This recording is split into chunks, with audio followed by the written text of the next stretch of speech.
आपका बेटा, आपका भाई यहाँ से मुन्ना भैया, मैं इनको पूछ रही थी कि कैसा चल रहा है माहौल, तो ये बताएं कि बहुत अच्छा चल रहा है माहौल। लेकिन मैं आपसे पूछना चाहती हूँ, जिंदाबाद जिंदाबाद जिंदाबाद, कल्पना सोरेन जिंदाबाद जिंदाबाद जिंदाबाद जिंदाबाद। अपना विधायक कैसा हो उनका से कल्पना सोरेन जिंदाबाद, कल्पना जिंदाबाद, जिंदाबाद। आप सभी को मेरी तरफ से झारखंडी जोहार है, प्रणाम है, नमस्कार है। कैसे हैं आप लोग? बढ़िया है? तैयार है 13 तारीख के लिए? कहाँ दबाना है बटन आपको? कहाँ पे? थोड़ा हाथ उठा के दिखा के बताइए कहाँ दबाना है। बहुत बहुत धन्यवाद है। आप सजग हैं, आप अपनी जिम्मेदारी भरी बूती जानते हैं। उसी तरीके से आज झारखंड में महागठबंधन की सरकार 5 साल पूरे करने जा रही है। बहुत जोर से धन्यवाद है आप लोगों का और बहुत जबरदस्त धन्यवाद है हमारे महागठबंधन के साथियों का, जो इस विषम परिस्थिति में भी, जब झारखंड नहीं पूरे देश में नहीं पूरे विश्व में जब कोविड आया था, तो हमारे महागठबंधन के लोगों ने हेमंत जी के साथ में लड़ करके अपने घर से बाहर निकले थे, अपने जान की परवाह नहीं की थी। और उस कोविड के समय में भी हमारे राज्य के बाहर में फंसे हुए मजदूर प्रवासी लोग सब लोगों को वापस से लाने का काम किया था। पहली ट्रेन चली थी, पहली प्लेन चली थी हमारे राज्य में। उस समय जब त्राहिमाम हो रहा था, उस वक्त में भी राज्य को संभालने का काम, भूख से किसी की मौत होने नहीं दी थी, ऐसा संकल्प लेकर के हेमंत सोरेन जी चले थे। आज हम आपके समक्ष में हैं 5 साल का कार्यकाल लेके। 5 साल में 2 साल कोविड गया, हाथ में बचा 3 साल। 3 साल में 5 महीने आपका दादा, आपका बेटा हेमंत सोरेन को विपक्ष के लोगों ने षड्यंत्र करके जेल में डालने का काम किया था। आपको पता होना चाहिए, जब पिछली बार में डबल इंजन की सरकार थी, ये क्या करते थे? ये हमारे सरकारी कर्मचारियों का ओल्ड पेंशन बंद किया। हमारे अबुआ आवास, जो आज आवास आपको मिल रहा है, उसकी राशि को बीजेपी के राज्य में बेचने का काम किया। हमारे राज्य के हरा राशन धारक का 11 लाख लोगों का इन्होंने नाम कटवाया था उस वक्त में। आपको मैं ये इसलिए बता रही हूँ क्योंकि जिस झारखंड में हम रहते हैं, इसको 24 वर्ष हो गए हैं बने हुए। सबसे ज्यादा शासन किसने किया है? 18 से 20 वर्ष अगर शासन किया है तो ये बीजेपी के लोगों ने शासन किया है, एनडीए के लोगों ने शासन किया है। आज हम यहाँ पर में झारखंड में अपने पिछड़ों की बात करते हैं। आपको पता होना चाहिए, जब झारखंड बना था 2000 में, तो भाजपा की सरकार आई थी, इन्हीं लोगों ने हमारे पिछड़ों का 27% को घटा करके 14% किया। और जब इतने लंबे अंतराल में ये लोग रहे, 18 से 20 वर्ष रहे, ये 14 से कभी भी 27% नहीं हुआ। उस वक्त में भी इस भारत देश में दूसरे राज्यों में पिछड़ों का 27% रहा है, लेकिन आज आपकी अपनी सरकार, आपकी अबुआ सरकार, आपकी महागठबंधन सरकार ने इस पिछड़ों का 27% का आरक्षण विधानसभा से पारित कराया और केंद्र को भेजा। आज इसी राज्य में केंद्र से गृह मंत्री आते हैं, वो क्यों नहीं बताते हैं कि हमारे पिछड़ों का 27% का आरक्षण कब ये करेंगे? खाली ये दोहरे मॉडर्न पे राजनीति करते हैं। क्या बीजेपी में कोई पिछड़ा का नेता नहीं है? क्या हमारे बीजेपी के अंदर में कोई आदिवासी नेता नहीं है? जब हम आदिवासी सरना धर्म कोड की बात करते हैं, उसको भी विधानसभा से पारित कराते हैं, उस फाइल को भी ये जाकर के केंद्र में गृह मंत्री रोक के बैठ जाते हैं। आज जब चुनाव का समय आ जाता है तो इन्हें यहाँ झारखंड के आदिवासियों की चिंता हो जाती है, इन्हें यहाँ पे पिछड़ों की चिंता हो जाती है, इन्हें यहाँ दलितों की चिंता हो जाती है। तब ये कहाँ गए थे जब इसी भारत देश का एक ऐसा राज्य चल रहा था जहां आदिवासी बेटियों के साथ कैसा दुर्व्यवहार, उनके साथ किस तरीके की भावना की गई, ये सारा देश जानता है। और वहां सरकार किसकी थी? वहां सरकार बीजेपी की थी। इनकी एक भी हिम्मत नहीं हुई। हमारे सर्वोच्च पद में बैठे हुए व्यक्ति आज झारखंड में आके बात करते हैं, आदिवासी बेटियों की बात करते हैं। उस समय मान धारण इन्होंने क्यों किया था जब मणिपुर में हमारी आदिवासी बेटियों के साथ गंदी हरकत की जा रही थी? आज ये आदिवासियों के हितैषी नहीं है, ये आदिवासियों की जमीन की इनको चिंता है। इनकी पहली नजर उस जमीन के अंदर में दबे खजाने की चिंता है, जिनका ये छीनना चाहते हैं हमसे। आज बगल के राज्य में देखिए, छत्तीसगढ़ में क्या हो रहा है। छत्तीसगढ़ में वहां पे बड़े बड़े व्यापारियों को दे दिया हसदेव जंगल, जो बरसों बरस से जहां पर में आदिवासी समाज रहता था, आज उन लोगों को वहां से हटाने का काम किया, उन व्यापारियों को दे दिया और इतने इतने जंगल काट दिए गए सिर्फ वो खजाना निकालने के लिए जो जमीन के अंदर थे। ये आप लोगों को समझना होगा, ये हितैषी नहीं है पिछड़ों के, ये गरीब गुरबा की सरकार नहीं है। ये सरकार जो केंद्र में बैठी है, ये धन कुबेरों की सरकार है।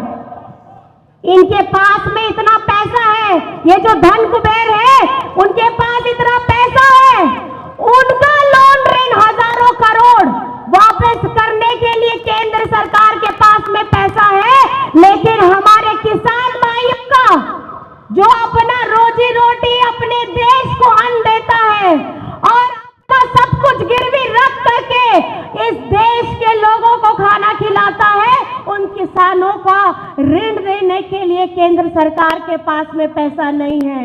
लेकिन आपको जान करके ये खुशी होगी कि आपकी अपनी अबुआ सरकार, आपकी अपनी महागठबंधन सरकार ने हमारे राज्य में एक एक किसान का 2-2 लाख रुपया मुफ्त कराया है, उनका ऋण से उनको मुक्त कराया है। आज हम आपके समक्ष में आए हैं अपने बात को लेकर के, अपनी कामों को लेकर के आपके समक्ष में आए हैं। जब डबल इंजन की सरकार थी, ये लोग क्या करते थे?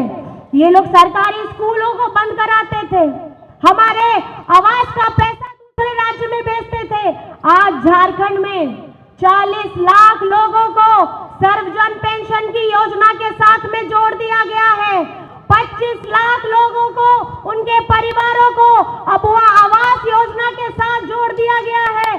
हमारी बिटियां, झारखंड की बिटियां जिनके लिए सावित्रीबाई फुले की योजना चल रही है, 9 लाख बच्चियों को 40,000 की राशि कक्षा 8 से लेकर के 12वीं कक्षा तक उनको 40,000 की राशि दी जा रही है। आज हम बात करते हैं शिक्षा पे, आज हम बात करते हैं अपने हक पे, हम आज बात करते हैं अपने सम्मान पे। आज हम किसकी लड़ाई लड़ रहे हैं? आज हेमंत सोरेन जी हर मंच से, हर जगह से कितनी बार चिट्ठी केंद्र को भेज चुके हैं कि हमारा 1,36,000 करोड़ वापस करो। ये किसका पैसा है? आपको पता है ये किसका पैसा है? ये आप लोगों का पैसा है, ये आप लोगों का पैसा है। और इतने वर्षों से जब यहाँ बीजेपी की सरकार थी, उन्होंने अपने आला कमान से कभी भी इस बात की चिंता नहीं की कि झारखंड का हक का पैसा और झारखंड के विकास के लिए पैसा लाया जाए। आज हेमंत सोरेन जी आपकी आवाज को बुलंद कर रहे हैं। आज हम ये यहाँ आते हैं, ये हमें बांटने की बात सिखाते हैं। क्यों नहीं, जब चुनाव नहीं होता है तो आप 3-3 महीने में आइए। आप झारखंड की, आपको अगर इतनी चिंता हो रही है, इनके बड़े बड़े जहाज, इनके बड़े बड़े चार्टर्ड प्लेन, बड़े बड़े मंत्री, दूसरे राज्य के मंत्री, मुख्यमंत्री सब आ रहे हैं, अपना काम छोड़ के आ रहे हैं, अपना राज्य छोड़ के आ रहे हैं, और सबको चिंता लग गया है कि झारखंड कहां जा रहा है। अगर आप देखेंगे झारखंड में बीजेपी के 20 वर्षों का काम, और अगर आप झारखंड में देखेंगे आपकी सरकार महागठबंधन सरकार का 5 वर्ष का काम, जो 5 वर्ष भी नहीं है, 2.5 साल का अगर आपका है, तो आपको पता चलेगा हेमंत सोरेन जी ने ऐसी गहरी और लंबी लकीर खींची है जो आज तक किसी ने झारखंड के विकास के लिए ऐसा सोच ही नहीं रखा है। आज आपका बेटा, आपका भाई यहां से मुन्ना भैया, मैं इनको पूछ रही थी कि कैसा चल रहा है माहौल, तो ये बताएं कि बहुत अच्छा चल रहा है माहौल। लेकिन मैं आपसे पूछना चाहती हूं, हमारे हजारीबाग में आने वाले सत्र में इस विधानसभा का विधायक कैसा हो? हमारे हजारीबाग विधानसभा में विधायक कैसा हो? मुन्ना सोरेन जैसा हो। और राज्य का मुख्यमंत्री कैसा हो? हेमंत सोरेन जैसा हो। 13 तारीख को मतदान है। 13 तारीख में क्रम संख्या में आप अपना हाथ छाप में बटन दबा करके ये दिखाना है कि ये सरकार गरीबों की सरकार है, ये हमारे दलितों की सरकार है, ये हमारे आदिवासियों की सरकार है, ये हमारे गरीब गुरबा की सरकार है। और ये सरकार अगर चलेगी तो जन भावना के हित के हिसाब से चलेगी, हम सबका समग्र विकास से चलेगी, एक नेक इरादा लेकर के हम अभी चल रहे हैं। अभी एक काम की ऐसी शुरुआत, एक ऐसी आंधी आ चुकी है।